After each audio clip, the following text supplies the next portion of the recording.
kepada hikamnya Ibn Atha'il As-Sakandari. Qala Imam Ibn Atha'il As-Sakandari rahimahullah ta'ala nafa'ana Allahu bihi wa bi'ulumihi wa bi'ulumi masyayikhihi wa talamidati fi dharain amin. Langkal. Tahaqqaq bi awsafika yumiddaka bi awsafihi. Tahaqqaq ini maksudnya adalah buktikan, wujudkan. Buktikan dirimu dengan sifat-sifatmu. Cuman ini tidak tepat. Karena sudah terbukti, nggak pakai pembuktian lagi. Maka cara memaknai tahaqqaq ini adalah sadarilah dengan benar. Itu maknanya. Kalau tahaqqaq untuk wujudkan. Tahaqqaq wujudkan dengan benar sifat-sifatmu pada dirimu, maka Allah akan berikan daripada pancaran sifat-sifatnya. Tahaqqaq lanjutannya. Ini semuanya di belakang ini adalah seperti penjabaran daripada potongan yang pertama ini. Tahaqqaq bidzillika yumiddaka bi'izzihi. Tahaqqaq bukan wujudkanlah sifat rendahmu atau kerendahanmu, maka Allah akan karuniakan kepadamu dari kemuliaannya. Ini kalau diartikan. Maka makna yang sesuai adalah tahaqqaq, maka sadarilah dengan benar akan kelemahan dirimu. Nah itu, sadarilah dengan benar.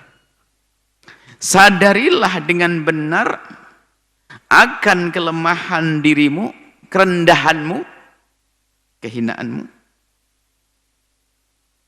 Kehinaanmu, yumiddaka, maka Allah akan memberikan kepadamu imdad, memberikan bi'izzihi, dari kemuliaan Allah. Tahaqqaq, sadari dengan benar, bi'ajzik. Makanya kalau dikatakan tahaqqaq dimaknai wujudkan dalam dirimu, sudah wujud, sudah ada. Kelemahan kita sudah ada. Tapi menyadari ini loh yang penting. Menyadari penghambaannya, menyadari kelemahannya, menyadari kekurangannya. Bi'ajzik, sadarilah tentang kelemahan dirimu, yumiddaka, maka Allah akan memberikan kepadamu biqudratihi, kekuasaan darinya, kemampuan darinya. Kemudian tahaqqaq, sadarilah dengan benar bidha'fika, akan kelemahanmu. Yumiddaka, maka Allah karuniakan kepadamu bihauli, dengan daya yang Allah beri darinya, wa quwwatihi, dan kekuatan yang Allah berikan kepadamu. Maka ini yang belakang ini adalah penjelasan daripada tahaqqaq bi awsafika yumiddaka bi awsafihi. Contohnya ini tahaqqaq bidzillik. Hikmah sebelumnya adalah bicara tentang al-faqat. Faqah diulang-ulang oleh Imam Ibn Atha'il As-Sakandari. Sebetulnya yang dicari adalah makna ini, menyadari kalau kita punya faqah. Berapa kali kalimat faqah, faqah, faqah, faqah disebutkan. Fakir, fakir, fakir. Nah, tujuannya adalah kita ini kalau sudah menyadari tentang kelemahan kita, kekurangan kita, maka Allah akan memberikan kepada kita kemuliaan dan kekuatan darinya.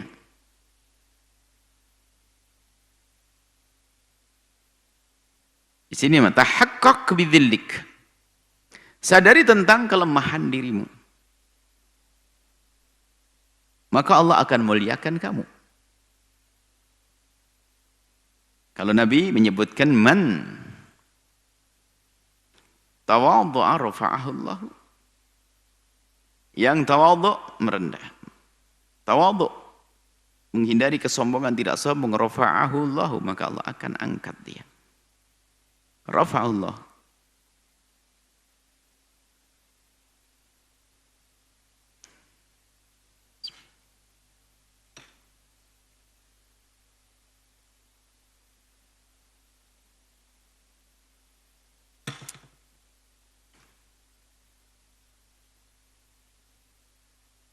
Termasuk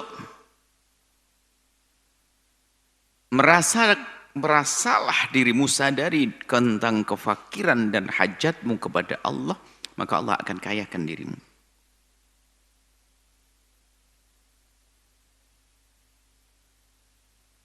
Maka sebagian para syuyukh menambahkan ini karena rumusnya tahaqqaq bi awsafika yumiddaka bi awsafihi, nanti lanjutkan. Bukan sampai tahaqqaq bi dzikri saja, sampai tahaqqaq bi misalnya fakrika yumiddaka bi ginahu, tahaqqaq bi jahlika yumiddaka bi ilmihi, tahaqqaq. Dilanjutkan. Karena rumusnya adalah ini, tahaqqaq bi awsafika yumiddaka bi awsafihi. Dalam hikmah sebelumnya disinggung juga disebutkan atau isyarat-isyarat yang serupa dengan ini, yang para ulama sering menyebutkan, yang diduga ini adalah hadis, akan tapi bukan, tapi kalimat yang benar. Misalnya, man arafa nafsah faqad arafa rabbah. Man arafa nafsah faqad arafa rabbah.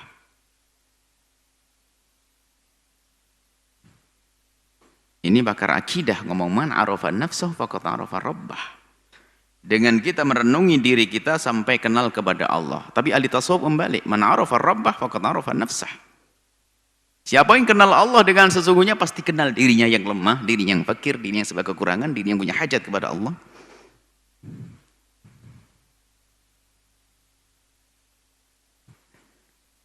Nah, kalau memang seorang hamba mengenali Tuhannya yang maha agung, Tuhan yang maha kaya, maka secara otomatis dia akan menyadari bahasanya dirinya adalah yang fakir. Atau seperti disebutkan, sadari kefakiranmu, yang kaya hanya Allah, maka di saat seperti itulah Allah akan memberikan kepadamu kecukupan darinya. Nah, kecukupan itu seperti apa kan? Apakah harta melimpah? Apakah benar di saat orang punya kaya harta melimpah itu bercukupan? Lihat Qarun. Apakah maknanya Qarun telah dicukupi oleh Allah? Enggak. Dia tidak merasa fakir dia. Dia merasa punya segalanya, sombong dia. Maka dia tidak akan cukup. Makanya muncul orang-orang tamak. Orang-orang tamak. Nah, kalau tamak nggak akan puas dia, seperti tidak memiliki apa-apa. Dikisahkan seorang sufi, seorang wali besar, masanya Fudail bin Iyad. Lihat, begitu kayanya dia, tanpa sesuatu. Begitu kayanya dia tanpa sesuatu. Di saat datang ke temannya Harun al-Rashid, seorang khalifah yang punya segalanya. Sang khalifah berkenan untuk memberikan hadiah uang yang cukup banyak kepada Fudail. Diserahkan kepada Fudail, ternyata Fudail bin Iyad mengatakan, ya khalifah, aku tidak memerlukan itu semuanya. Kaya benar nih orang. Aku tidak memerlukan itu semuanya. Nah inilah yang Allah berikan, rasa tidak butuh, itulah yang menjadikan kita itu kaya, itu yaitu rasa kita. Allah yang menjadikan kita kaya. Karena dia hanya merasa, dia telah merasa fakir kepada Allah, yang kaya hanya Allah, maka Allah kayakan dia. Diberi mengatakan tidak, aku tidak memerlukan ini. Coba si tamak, minta tambah kalau perlu.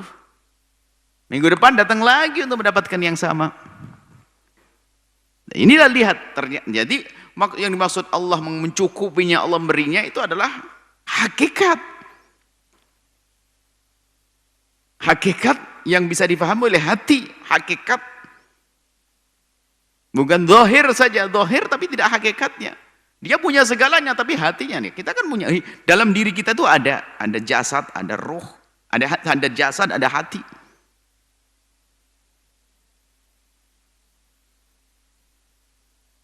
Badannya sehat tapi ternyata hatinya sakit. Mana ada kesehatan yang sesungguhnya?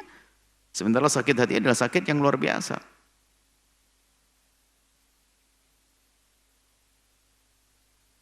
Sehingga para hamba-hamba yang tidak sadar, dia diberi oleh Allah, dihukum oleh Allah tidak sadar, karena dia tidak memahami makna hukuman itu seperti apa. Di saat seorang hamba diuji dengan kebencian dan kedengkian di dalam hatinya, itu sebetulnya hukuman. Dia disiksa setiap saat. Kapan tetangganya beli mobil, dia sakit hati. Tetangganya bangun rumah, sakit hati, dia disiksa dan dia tidak sadar.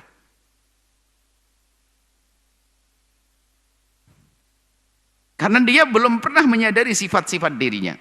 Sehingga Allah tidak beri kepadanya dari sifat-sifat Allah.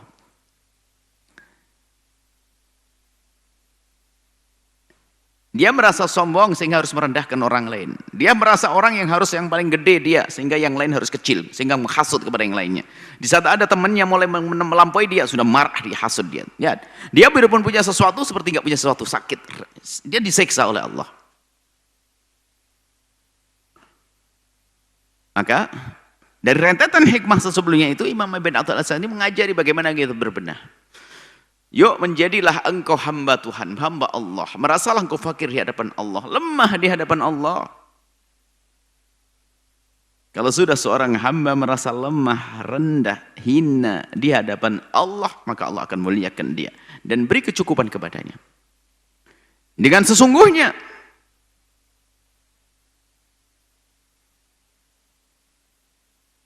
makanya antara Fudail bin Iyad dengan Harun al-Rasyid, orang memandang dengan mata kayaan mana ini. Soalnya mengatakan kaya Harun al-Rasyid loh. Harun al-Rasyid masih mengumpulkan harta, tapi Fudail bin Iyad tidak memerlukan lagi. Ayo kaya, kurang kaya apa dia? Dan sama sekali tidak ada kerinduan untuk mengambilnya.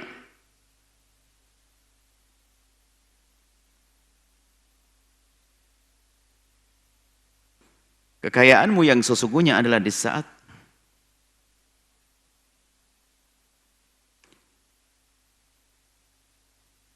hilangnya keinginanmu akan urusan dunia. Itu kaya yang sesungguhnya. Itu ada dalam salah satu hikmah yang akan kita baca nanti. Orang kaya sesungguhnya itulah di saat dalam hatinya sudah tidak ada keinginan kepada dunia. Ini adalah kaya yang sesungguhnya. Karena dia dengan Allah sudah kaya yang sesungguhnya. Tidak berkeinginan, maksudnya tidak tamak. Kalau dia mencari karena kebutuhan. Untuk sanak, kerabat, dan keluarga. Tapi tidak bisa dibeli hatinya. Tidak dibeli dirinya. Hatinya sudah kuat. Baik, kita lanjut. Bahwa tahakkak bidhillik. Tahakkak bi'usafik yumiddaka bi'usafihi. Sadarilah tentang sifat-sifatmu, maka Allah akan memberikan kepadamu tentang pancaran daripada sifat-sifatnya. Sifatmu adalah seorang hamba. Sadari dirimu seorang hamba. Maka hamba adalah dengan kerendahan ini. Tafsir belakang tahakkuk bidhillik. Sadari tentang kerendahanmu yang sesungguhnya di hadapan Allah, maka engkau tidak akan rendah selamanya. Nggak akan rendah. Biarpun di mata manusia rendah. Sampai dikisahkan ada Rib'i, salah satu utusan-utusan Rasulullah, bukan utusan Rasulullah, bukan. Utusan-utusannya Rasulullah. Jadi Rasulullah punya utusan, utusannya lagi. Namanya Rib'i. Datang ke tempat seorang raja, seorang kaisar. Datang dia tidak pernah merendah.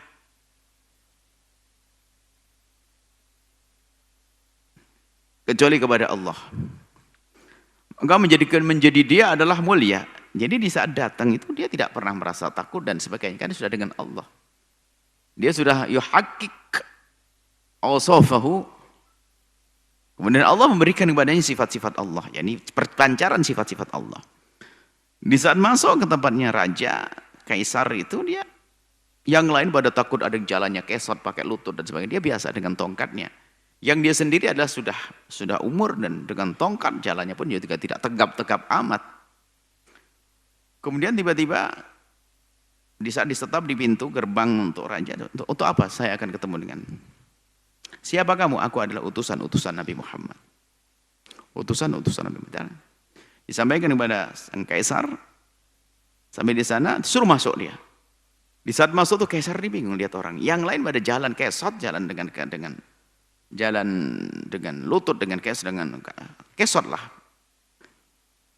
Tidak dengan kakinya, Kaisar itu ada jalan dengan pinggul dengan tidak menggunakan kaki dan lututnya. Tapi dia berjalan biasa sampai mendekat dengan sang kaisar lalu duduk begitu. Kemudian ditanya oleh sang kaisar, "Siapa kamu?" "Aku adalah utusannya Nabi Muhammad SAW." Dengar keberanian yang semacam ini menjadikan sang kaisar ini terpesona. Ini dengan segala kekurangan secara fisik. Modelnya compang-camping, lemah, tapi nggak merasa takut. Bagaimana kalau dia menjadi orang yang punya kekuatan? Satu. Kemudian dia itu adalah utusannya Muhammad. Bagaimana utusannya atau bagaimana Muhammadnya lagi? Mikir dia. Kayak apa ini keberaniannya? Makanya kalau atas nama Islam itu ya bangga dengan agama begitu. Jangan rendah. Kita merendah di hadapan Allah, tapi untuk mengangkat agama kita harus percaya diri. Bahasanya Islam adalah mengangkat kita. Nah, orang seperti itu lihat. Dimuliakan oleh Allah. Karena dia yuhaqqiq awsafah. Telah menyadari dirinya aku adalah hamba Allah. Dan aku akan mulia dengan Allah. Seperti ada yang menyebutkan, dikisahkan tentang seorang alim besar, Badi'uz Zaman, Said An-Nursi, seorang alim besar. Beliau di saat ditangkap oleh musuh waktu itu, Rusia. Kelompok-kelompok ada yang di tawanan, jadi tawanan begitu. Kemudian ada jenderal panglimanya atau bagaimana yang ngontrol lawan ini, ngontrol tawanan. Di saat beliau datang, siapa pasti berdiri. Tapi giliran kelompoknya, Syekh Said An-Nursi ini tidak berdiri. Lalu panglima perangnya orang Rusia ini berkata, "Kamu tidak tahu saya ya?" Dijawab oleh Said An-Nursi, Said An-Nursi, "Tahu." "Kenapa tidak berdiri kau? Kenapa tidak berdiri?" "Agamaku melarang melakukan itu. Karena agamaku mengajariku hanya mengagungkan Allah. Dan tidak boleh mengagungkan orang yang tidak mengagungkan Allah." Bingung ini. Dari itulah sang pimpinan tersebut terkagum-kagum, agama apa itu sehebat itu dalam mendidik umatnya. Jadi bukan malah rendah, malah terkagumi nih Said An-Nursi. Seperti itu. Begitu juga kita ini kalau jadi sebab kelemahan kita ini karena kita sudah tidak dengan Allah. Makanya kelihatannya dia mungkin punya duit, tapi kenapa kok udah rendah banget itu? Dia lemah banget dia tuh. Takut kehilangan pekerjaan. Tidak dengan Allah. Bahkan siapapun dia akan rendah. Ustadz misalnya lihat. Mestinya dia merasa sebagai hamba Allah dan hanya merasa lemahnya hilang seperti yang disabdakan Nabi, "Man tawaddu'a li ghaniyyin dihinahu dzaba anhu thulutsatinihi." Yang tawaddu dengan orang kaya karena kekayaannya akan hilang 2/3 imannya, enggak ada karena dia punya kekuatan. Dengan Allah. Nah ini yang perlu dihadirkan. Nggak akan tergoyahkan dengan apapun karena dengan Allah. Pribadinya pribadi berwibawa. Pribadinya pribadi yang tidak bisa dibeli. Pribadinya tidak bisa dibuat main-main. Ini karena dia punya hubungan spesial dengan Allah. Dia telah menyadari tentang kehambaannya, kelemahannya, maka Allah akan beri kekuatan dia. Allah akan beri kemuliaan padanya.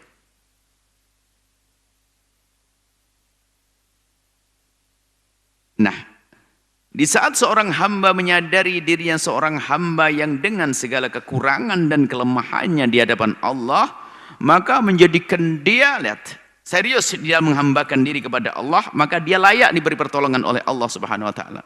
Dengan pertolongan yang sesungguhnya. Kemudian lihat, dengan kesadaran, tadi kami artikan, kesadaran, menyadari kelemahan dirinya, menyadari kelemahan dirinya, maka akan menjadi sebab dia tidak menjadi orang yang sewenang-wenang di saat berurusan dengan sesama, dan tidak akan merendahkan sesama, susah zalim kepada sesama. Lihat, dengan menyadari dirinya seorang hamba yang lemah di hadapan Allah, maka akan menjadikan dia itu baik urusannya dengan Allah yang sering disebut dengan hablum minallah, sekaligus dia akan bisa menjalin hubungan baik dengan sesama manusia, hablum minan nas.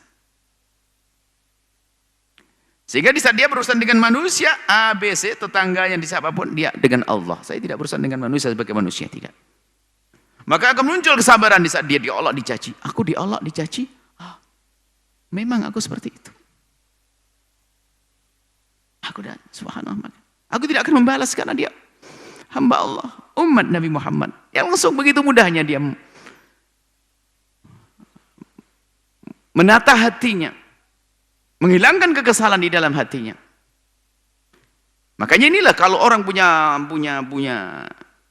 keyakinan semacam itu, kesadaran dirinya hanya adalah hamba yang lemah di hadapan Allah dengan segala kekurangannya, maka yumiddakallahu, Allah akan memberikan kepadamu, lihat, kekuatan darinya, kemampuan darinya, kemuliaan darinya, kekayaan darinya yang sangat khusus. Nah ini. Nah, di sini perlu kita mengasah. Kita selama ini seperti apa? Jangan sampai terlihat kita ini adalah orang kaya. Ini terlepas daripada bathar zahir. Zahirnya ada orang diberi Allah kefakiran, zahirnya diberi kekayaan. Tapi tidak semua yang kaya tadi disebutkan, bukan semua yang kaya itu ternyata dia adalah kaya. Bisa jadi dia itu sebetulnya sangat rendah jadi budaknya dunia.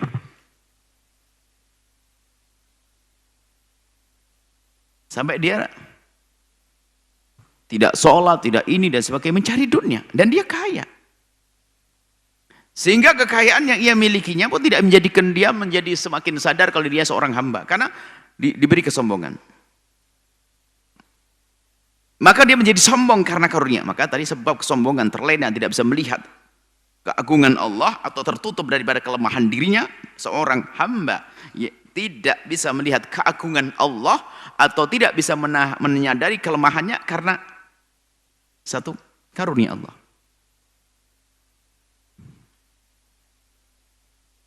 Karunia Allah yang Allah berikan kepadanya. Allah berikan kepadanya karunia, kekayaan. Tapi dasar dia bukan orang yang menyadari kalau ini dari Allah. Maka menjadi seolah-olah dia bisa segalanya, mentang-mentang. Akhirnya dia sewenang-wenang melakukan dosa dengan kekayaannya. Dan alangkah banyaknya. Imamnya adalah Qarun. Imamnya adalah Fir'aun. Imamnya adalah Namrud. Diberi oleh Allah segala-galanya, tapi tidak menjadikan dia semakin tunduk kepada Allah. Padahal mereka butuh terus kepada Allah, nggak akan bisa. Ternyata Qarun pun minta tolong, nggak bisa. Tenggelam di telan bumi. Fir'aun pun juga demikian. Nah, banyak di antara kita tuh yang semacam itu tidak bisa melihat kelemahan dirinya, maka dia pun tidak bisa melihat keagungan Allah, maka pun dia tidak akan dimuliakan oleh Allah. Karena apa? Karena karunia yang Allah berikan kepadanya. Menjadikan buta dengan karunia yang Allah berikan. Di saat diberi Allah sedikit kekayaan, seolah-olah oh dia bisa segala-galanya. Sewenang-wenang bahkan kepada orang lain. Dengan Allah jauh. Karena dia belum hakak. Belum mutahakkik, belum menyadari dengan benar kalau dia adalah seorang hamba. Tapi seorang hamba yang menyadari kefakirannya di balik kekayaannya, ini istimewa. Yang menyadari kefakirannya di balik kekayaannya, maka kekayaannya pun menjadikan dia semakin dekat kepada Allah. Maka Allah beri kemuliaan. Dia dengan kekayaannya, tapi dia sadar bahwasanya dengan kekayaannya, kalau dia adalah ini dari Allah dan dia lemah di hadapan Allah, apa yang terjadi pada hamba tersebut? Dia akan menggunakan kekayaannya untuk yang Allah ridhoi. Maka inilah makna yumiddaka bi'izzih, Allah akan muliakan dia. Yumiddahu bi'izzih, Allah akan muliakan dia. Seperti itu. Dia mulia dia di hadapan Allah. Dengan kekayaannya, bukan direndahkan.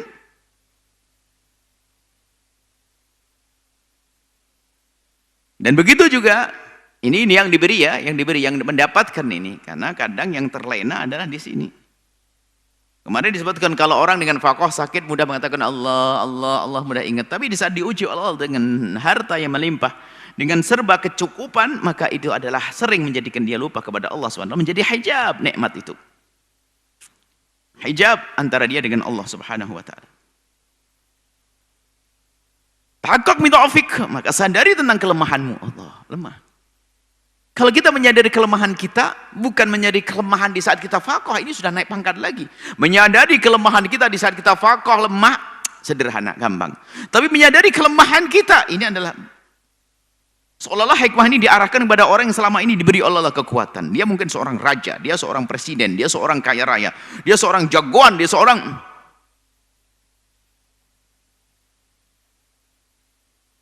Mungkin orang dengan kekuatan tubuhnya, fisiknya, tatanya digerogoti penyakit di dalamnya. Tatanya apa kena jenis penyakit tertentu dalam 2 bulan habis kisahnya. Meninggal.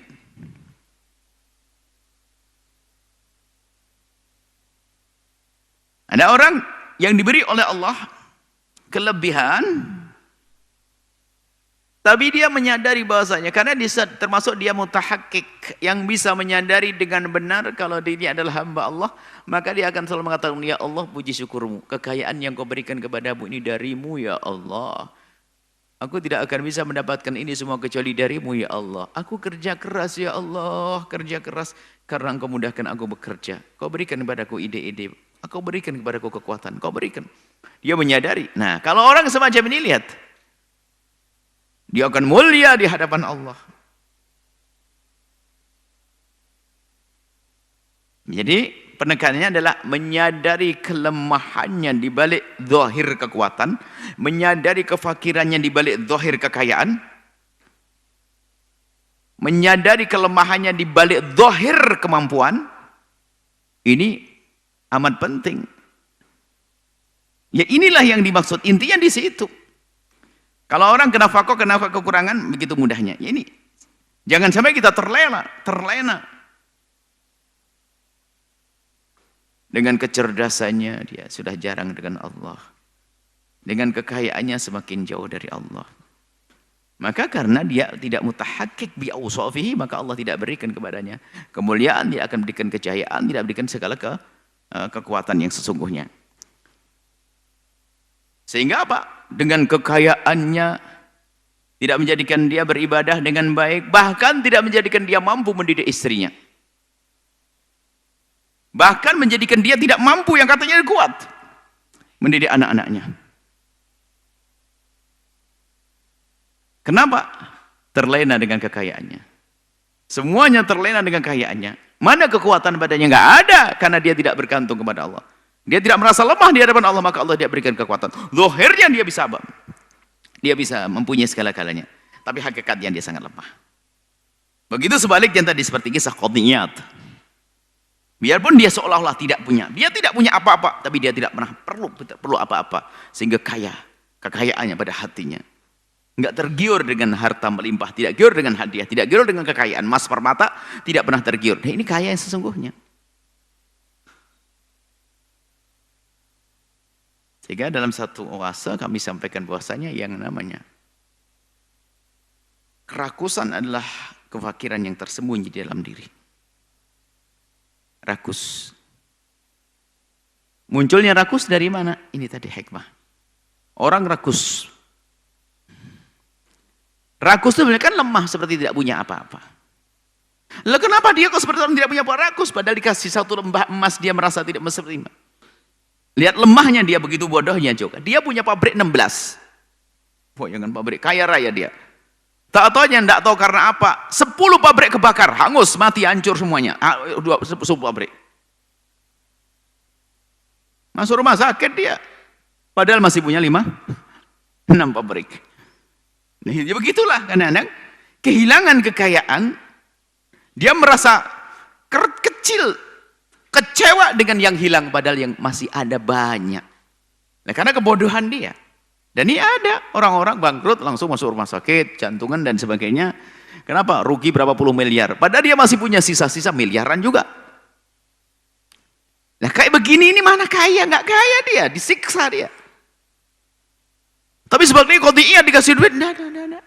Kalaupun punya pun diambil, enggak. Loh, kenapa? Saya enggak merasa butuh, saya kaya sudah. Tanpa itu kaya kok. Saya kenapa harus pakai ini itu? Enggak. Kaya tanpa syarat saya itu. Karena kaya gue dengan Allah. Itu yang dimaksud. Tahaqqaq bifakrik. Sadari tentang kefakiranmu, yumiddaka bihinahu. Allah akan berikan engkau dari kekayaan. Yani Allah berikan kekayaan di dalam hatimu, di dalam dirimu, dan seterusnya. Maka tadi kami sampaikan, kuncinya adalah tahaqqaq bi awsafika, yumiddaka bi awsafihi. Ini kunci, kemudian kita lanjutkan sendiri. Tahaqqaq bi ajzik, tahaqqaq bi fakrik, tahaqqaq bi hajatik, tahaqqaq bi dha'fik, tahaqqaq bi, dan seterusnya. Sadari tentang sifat-sifat penghambaanmu, sifat-sifat kehambaanmu, maka setelah itu ketahuilah Allah akan memberikan kepadamu karunia-karunia agung dari Allah sesuai dengan sifat-sifat Allah yang maha segala-galanya. Kita menyadari kefakiran kita, Allah maha kaya, Allah akan beri kepada kita kekayaan sesungguhnya. Kekayaan ada kekayaan pakai syarat dan kekayaan tanpa syarat. Hasilnya sama. Asalkan memang dia dikayakan oleh Allah baik dengan syarat atau tanpa syarat, maka dia kaya. Enggak ada beda. Orang yang kaya dengan syarat diberi oleh Allah harta melimpah. Dia kaya dan diberi oleh Allah rasa puas, syukur kepada Allah, maka dia kaya. Biarpun dia kaya raya tidak akan dikuasai dengan tamak. Kalau seandainya harta itu hilang enggak akan sakit dia. Ada yang kaya tanpa syarat, tidak diberi oleh Allah sesuatu apapun. Akan tapi dia merasa kaya. Sehingga itulah yang dikatakan Imam Syafi'i, fa anta wa malikud dunya sawa. Qalbun qanu, orang yang punya hati kaya, maka dia dengan raja dunia sama. Kamu enggak ada. Enggak ada tuntutan kamu. Hilang barangnya enggak pusing, mendapatkan enggak apa enggak. Bagi mereka adalah sederhana. Itulah maksudnya, karena dia telah menyadari tentang sifat penghambaannya, sifat kehambaannya, sifat dirinya seorang hamba, maka Allah akan berikan kepadanya kemuliaan. Allah akan berikan kepadanya kejayaan. Allah akan berikan kepadanya kekayaan. Mari kita banyak merenung, menyadari diri kita. Jangan sampai apa yang Allah berikan kepada kita menjadi hijab, penghalang antara kita dengan Allah. Dan jangan sampai apa yang Allah berikan kepada kita menjadi sebab kita terlena. Kekayaan, jabatan. Apapun yang Allah berikan kepada kita, tidak boleh kita terlena dengan itu semuanya. Maka sadarilah dengan benar bahwasanya itu dari Allah. Sadari engkau adalah hamba Allah, tidak akan mampu, tidak akan bisa, tidak akan mendapatkan itu semua kecuali kalau Allah mengizinkannya. Allah memberikan kepada kita. Maka di saat itu kita menjadi orang kaya yang sesungguhnya, mulia yang sesungguhnya, kuat dengan kekuatan yang sesungguhnya. Kekuatan dari Allah Subhanahu wa taala. Wallahu a'lam bissawab.